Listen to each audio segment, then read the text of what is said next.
What's up, guys? So I'm in the middle of rewatching Naruto with a friend. We just finished the pain arc and we're in the middle of the Hokage summit. This guy Sasuke starts tweaking, bro. Like he goes full terrorist in this arc. He starts attacking the Ninja United Nations, and his ex-boyfriend Naruto is really sad about that. Where are you right now? And what are you thinking about? Do you ever think about me? You're gay!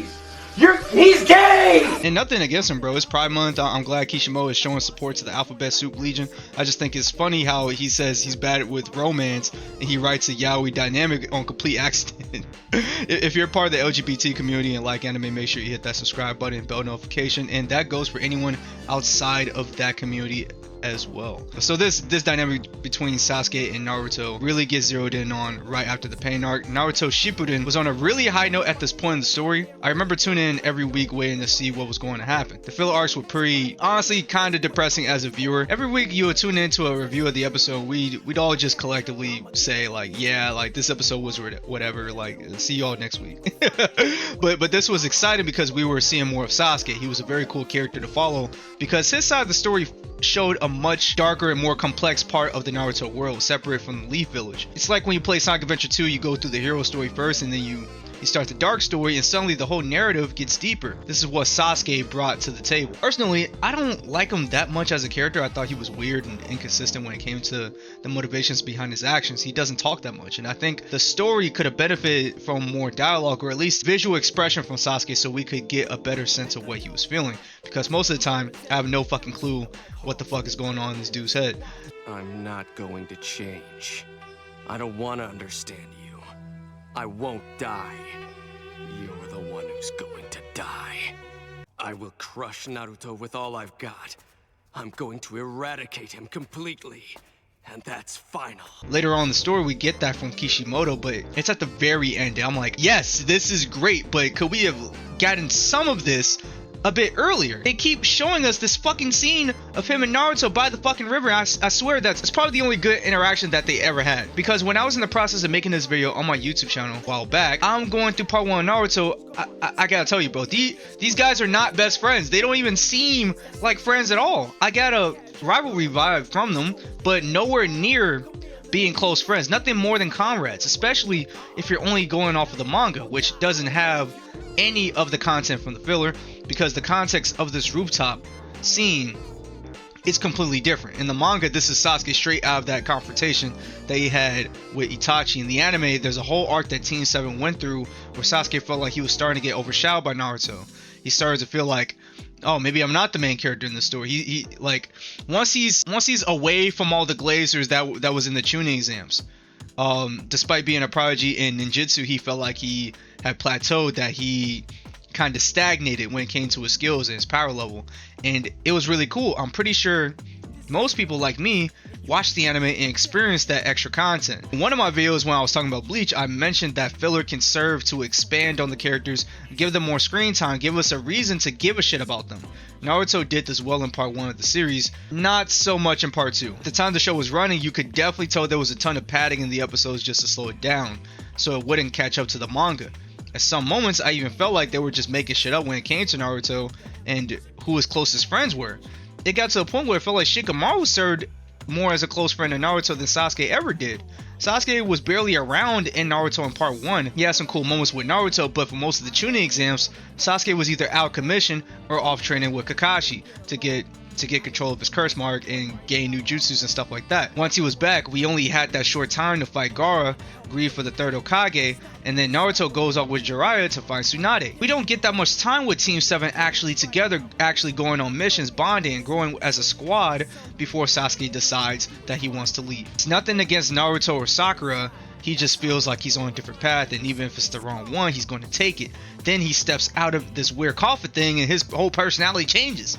Now he's itching to beat the shit out of Naruto. He even goes for kill shots, spamming fireball jutsus and dropping this nigga on his head from like 100 feet in the air. Naruto is pouring his heart out, saying that Sasuke is his best friend, the first bond he's ever made, and doesn't want to let that go. It's such a good scene, man.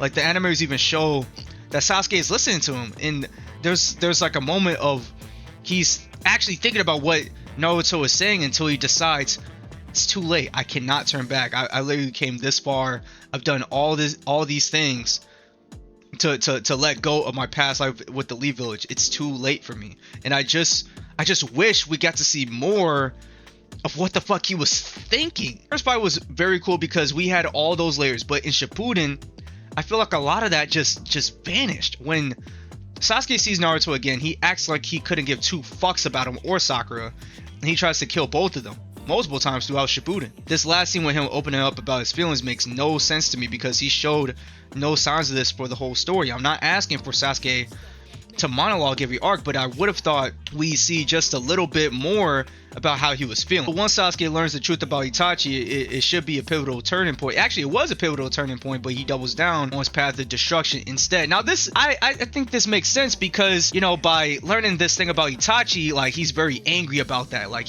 everything that he strived for when it came to defeating Itachi, killing Itachi, there was a lot of, it's almost like the whole thing was buried under a lie. Like, the whole thing was, he was missing a good chunk of the story, and he realized that Itachi kind of got fucked over. A lot of his anger is towards, like, the world, towards the Lee Village and stuff like that. But as I was saying before, we don't really get a lot of that from Sasuke. Like, he's a character where a lot of what he's feeling is very internal, so we kind of have to come to our own conclusion on what he's thinking, what he's feeling, and stuff like that. What I'm saying is true, and a lot of people who understand Naruto would agree with this. But the thing is, like, I just wish we could have seen more of what he was going through, what he was thinking about. And then later, I remember he was like suddenly deciding like that he wanted to become Hokage after showing, like, it was so crazy when this manga panel happened that he was like, yeah, I want to be Hokage. Like, as a reader, I'm like, what the fuck?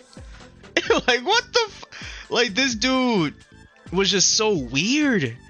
Like, it was so weird. Like, when he would start making decisions in the manga, or especially like big decisions, because Sasuke's a very extreme character.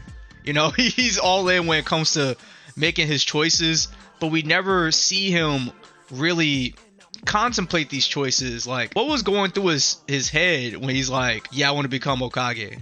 Like, what led him to even like come to that decision? Especially when before he was like kind of wanted to go on a fucking murder spree. Like, he was going insane. Like, dude was acting crazy when during the 5 Kage summit, like towards the end of it. Now I'm pretty sure when it came to like the vision for Sasuke, how Kishimoto wanted Naruto and Sasuke's relationship to play out. It's probably the same relationship, because I mean, but these guys are literally boyfriends. Like, I don't care, bro. These guys are literally boyfriends. But dude, when it came to their relationship, I'm pretty sure Kishimoto had a vision on what he wanted, and we kind of got that towards the end of the manga. And I feel like perhaps the weekly schedule maybe got to him, maybe like hindered his the quality of the writing at certain points, and he kind of had to like crunch time. He had to kind of go for hype moments when it came to Sasuke, when it came to any time where Naruto and Sasuke were like in the same scene, because, you know, you gotta get people coming back for the next chapter. So I feel like a lot of the writing when it came to this dynamic, when it came to this friendship, was pretty hindered by the weekly manga schedule. In result, these guys definitely don't seem like friends. You know, after rewatching the show and currently rewatching right now, I just don't fucking see it. I'm like, at the point where I'm at now, the 5 Kage Summon, I'm like halfway through Shippuden. I just don't see Naruto and Sasuke really being this close of friends, and I don't know. I just don't really get it. I'll probably tackle this subject again later on. I'm gonna be making more Naruto videos on this channel.